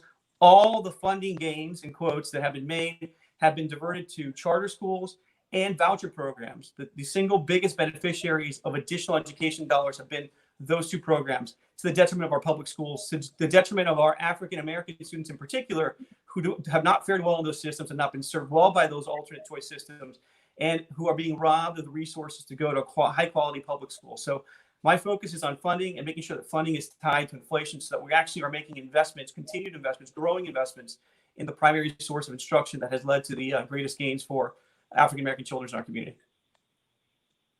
Thank you. Same question to you, Mr. Horton Diaz. The lottery was introduced to Florida after a ballot amendment in 1986. There's been a back and forth debate about its usage. Is it properly funding education in ways it was intended to? Do you agree with the current allocations, or would you change it? If so, how? Thank you. So I don't agree with the current allocations. If you look at the numbers, I think the lottery funds, something like only 27% of those lottery funds actually go to education. The remaining go to vendor fees, of course, prizes for the winners, and for the administration of the fund itself. And I think that this exemplifies the tendency of Tallahassee to make promises and then break them right as soon as they get the opportunity. Those funds, I support increasing the allocation of the lottery funds to education. I believe that we should raise that percentage. And I think that that's an important thing to consider. And I do also think that the charter school industry is right there at the front of some of the big causes for this problem, because a lot of the funds only go to A-rated schools, and the charter schools are able to manipulate their ratings and their grade systems for students because they get to pick and choose which students they want and which students they want to keep. So I think we have to approach this from two levels. We have to fund education fully from the state, but then I also believe that we should raise the percentage in the lottery funds to go to education. Thank you. I'm going to go back to you, Mr. Horton Diaz, for our next question. Would you vote against any legislation that attempt to roll back referendums that were approved by Miami-Dade County voters? And also, would you vote against any legislation that attempts to weaken the Miami-Dade County's charter? I think the charter is very important for this county, and I believe that it shouldn't be tampered with by Tallahassee. Tallahassee already has enough things that it likes to break, and the county charter is not one of them. As a matter of fact, this also goes to preemption, which is a huge problem throughout this district. I know the biggest example recently down in Key West, they passed a sunscreen ban because a lot of sunscreens have harmful chemicals that damage the coral reefs. And as soon as they passed that ban, Tallahassee came right back and said, oh, we're going to pass a law that says if you have this ban in place, then you're going to be punished and not going to get the funding that you need. And so that's standard practice in Tallahassee. I do not believe in preemption. I believe in giving local municipalities and local governments control over the decisions that they make to address local issues. I do think that there are larger issues that we should have blanketed across the state. Things like single-use plastics and that sort of thing, things that preserve and protect the environment. I do support, but this minuscule preempting local laws, it's ridiculous. Thank you. Same question to you, Representative Fernandez. Would you vote against any legislation that attempts to roll back any referendum that was passed by the voters of Miami-Dade County? And will you vote against any legislation that attempts to weaken the charter of Miami-Dade County?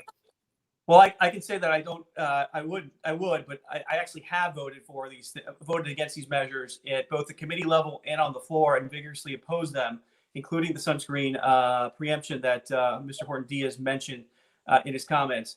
I've been a proud proponent of local control. I think that the strength of our state is in its diversity, and we should allow local communities to come up with local solutions, and particularly as it relates to climate change and protecting our environment.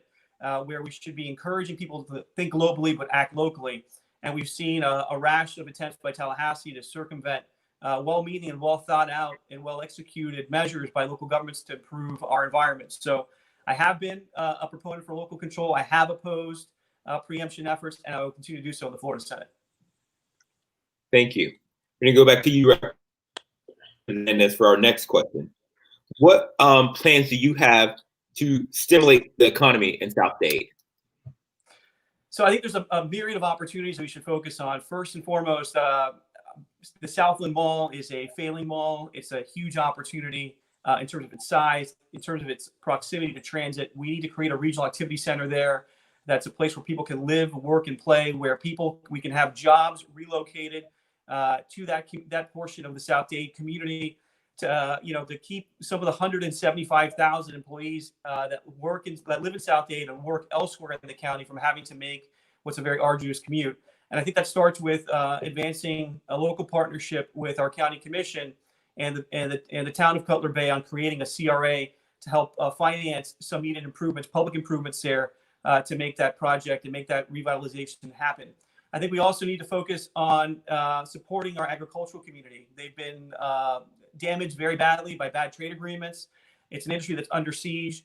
I think there are opportunities for us to invest in climate resilient crops, units, varietals that will help us get out from under the competition, the lopsided competition we're seeing from parts of Central and South America, particularly Mexico, that's damaging our yields and the profitability of farming, ultimately going to potentially damage and incite more suburban sprawl.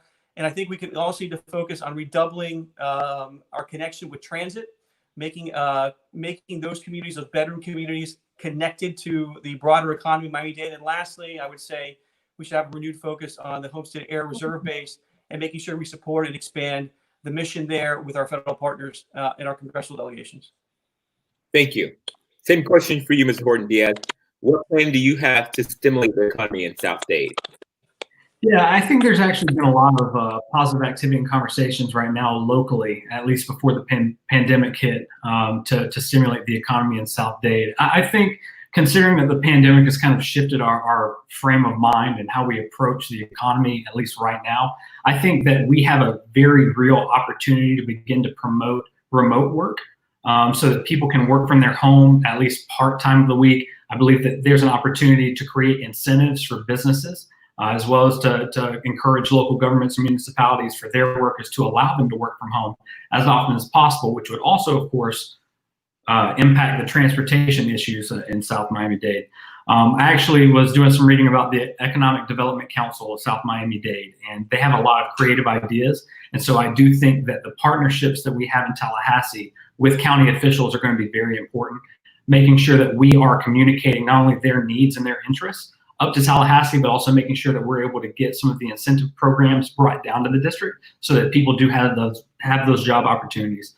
And I think that the progress we've made is encouraging, but I think that we can continue to do a lot more.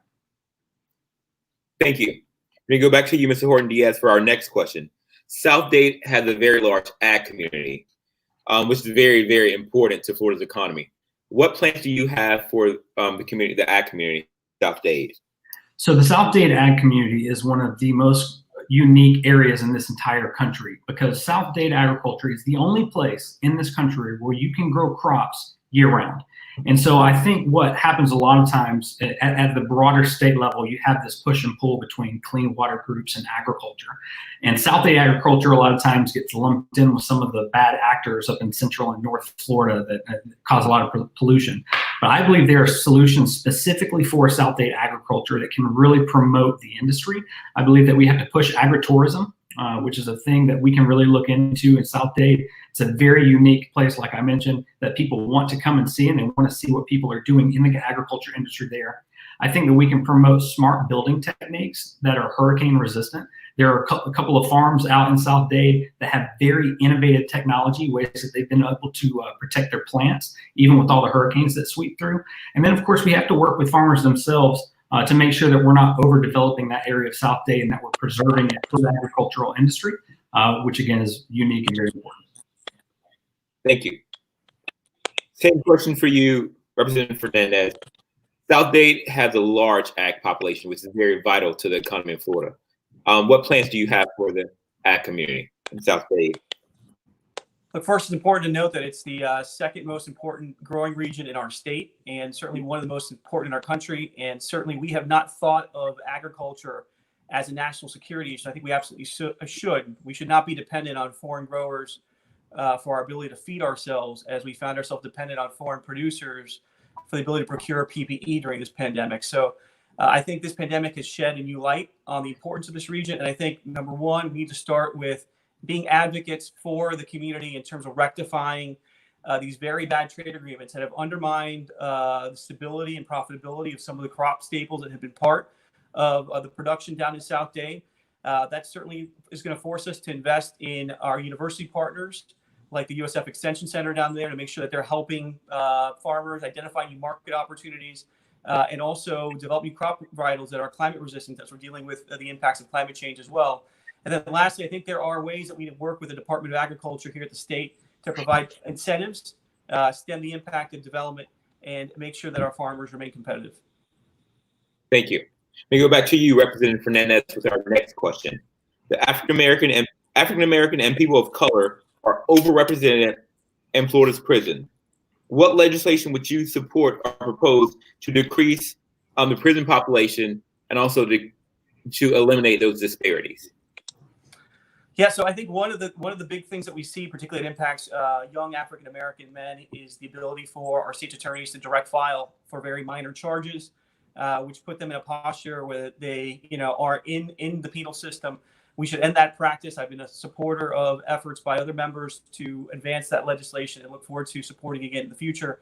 I think we also need to work on criminal justice reform. Representative Renner, who's the incoming speaker in the next class in 2024, is someone who's very focused on criminal justice reform issues, but more so, my opponent mentioned this in our last debate, he's focused on the cost savings. I think that there are opportunities there to work on reform and take those cost savings and reinvest it in communities like Florida City, Homestead, where we have localized pockets of crime, a lack of opportunity, and investing in complementary investments in supportive services and economic development activities that ultimately provide the conditions for people to be prosperous and avoid interacting with the criminal justice system to begin with. Thank you. Same question for you, Mr. Horton-Diaz. African Americans and people of color are overrepresented in Florida's prisons. What legislation would you support or propose to decrease the prison population and also to eliminate those disparities?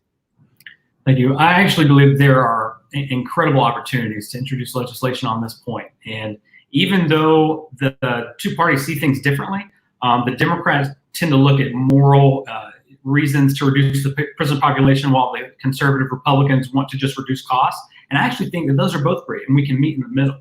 One of the biggest things that we have to do is promote disciplinary actions in schools remaining in school. We have too many instances where young people, especially communities of color, young Black men and women, that get in trouble in school, and instead of it being an internal issue that is handled, it ends up involving the police, which creates a public record, which sends them down the pipeline to the criminal justice system. I believe we have to reduce sentences because we can increase the amount of opportunities for people in prison to reduce their time. while also we can reduce the sentences that we apply to individuals when they're prosecuted at in the criminal justice system. And then finally, I believe that we should be expunging, if we're going to talk about marijuana laws, I believe that we should be expunging misdemeanor possession records for everyone in Florida that has that record. Thank you. You just took us to our next question. I just want a simple yes or no. We're going to start back with Mr. Horton-Diaz. Would you support decriminalizing marijuana? Yes or no? Yes or no? Yes. Decriminalize marijuana? Yes. Representative Fernandez, yes or no? Would you support decriminalizing marijuana? Yes, sir. Okay, thank you. I'm going to combine the next two questions because we're running kind of short on time. So the first question, would you propose any legislation for the current police and correctional officer Bill of Rights? Are you fine with it, or you feel that it should be changed? I'm going to start with Representative Fernandez and then go to, if you feel it should be changed, we'll go back, we'll add it to the next question. So are you fine with it, or do you feel it should be changed? Representative Fernandez. Yeah, I don't know if the problem is in the Officers' Bill of Rights in so much as it is in our standards around training. I think we could do a lot more as a state, training for officers coming out of the academy for a job that allows them to use lethal force is pretty low. Officers are only required to have 3 hours of civil rights training, and that's where we're having issues in large part beyond the use of force. And so I think more training for a job that has the opportunity to exercise. We're going to go into that with the next question. Sorry to cut you off. We're going to go into that with the next question. Sorry to cut you off. Okay. Just trying to get a yes or no, and the next question will allow you guys to elaborate. So, Mr. Diaz, do you believe that the Officers' Bill of Rights is it fine in current form, or to be changed?